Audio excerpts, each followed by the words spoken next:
Magandang gabi po sa ating lahat. Ang aking ibahagi ngayon ay makikita sa mga awit. Kapitulo 47, versikulo 1 hanggang 2. Kataas-taasang hari. Magdiwang ang lahat ng mga nilikha. Pumalakpak kayong may awit at tuwa bilang pagpupuri sa Diyos na dakila. Ang Diyos na si Yahweh, kataas-taasan, ay dakilang haring dapat na igalang. Siya ay naghari sa sangkatauhan. Yan lang po. Maraming salamat. Purihin ang Panginoon. God bless. Isang mapayapang gabi po sa ating lahat.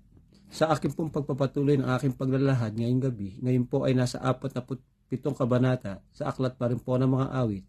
Sa talata 3 hanggang 4, ito po ang nakasaad. Tayo pinagwagi sa lahat ng tao, sa lahat ng bansa ay namahala tayo. Siya ang pumili ng ating tahanan, ang lupang minana ng mga hinirang. Ito po ang nakasaad sa banal na kasulatan. Ang pagpupuri at papasalamat ay lagi sa amalumikha. Amen. Isang mapagpalang gabi po sa ating lahat. Ang akin pong babasahin ngayon mula sa libro ng Salmo, chapter 47, verses 5 and 6. Umupo sa kanyang trono ang Panginoon na ating Diyos. Habang ang mga tao ay nagsisigawan at ang mga trompeta ay tumutunog, awitan ninyo ang Diyos ng mga papuring awit.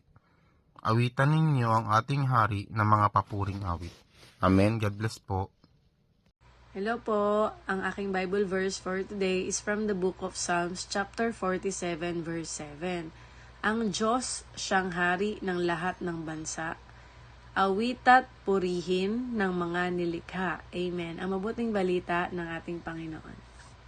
So muli po isang mapagpalang araw po muli sa ating lahat at purihin po ang Panginoon, no, na patuloy tayong binibigyan ng pagkakataon, no, na tayo ay makapagbasa ng Biblia sa bawat araw, no, at ginagawa din po natin itong devotion, no. So tayo po ay nasa Psalms chapter 47 verse 8 to 9 ang ating pong basahin. Sabi po dito, ang Diyos ay naghahari sa mga bansa. Ang Diyos ay nakaupo sa kanyang banal na trono. Nagkatipon ang mga pinuno ng mga bayan kasama ng bayan ng Diyos ni Abraham.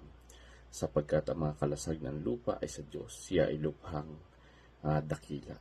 So dito po natin makikita, no, na ang Diyos ay siya pa rin po yung hari ng mga hari, no.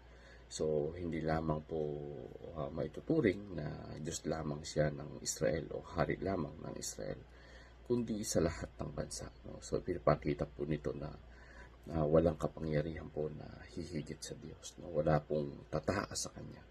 So dito po natin makikita na sa kabila ng napakaraming kaguluhan sa mundo, naniniwala po tayo na ang Diyos pa rin ang may hawak ng bawat sitwasyon.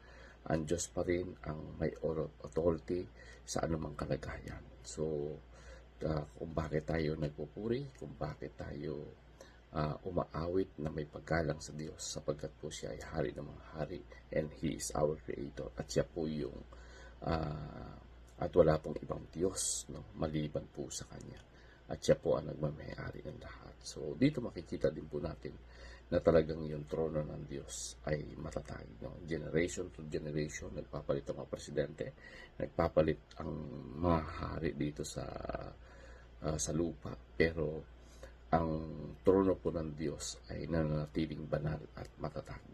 So dito po natin makikita na yung pamumuno din ng Diyos ay talagang hindi pa bago-bago, hindi pa samantala. Kumbaga dito po natin makikita na talagang ang trono ng Diyos ay banal at nanatiling matatag magpakailanman. So ibig sabihin, maaari po tayo magtiwala sa Kanya, at yung pagtitiwala po natin ay hindi po tayo mapapahiya. So ibig sabihin, ang bawat pinuno po ng bansa ay sakop po ng Diyos, no? Ang Diyos po yung may control ng lahat. He is a sovereign God.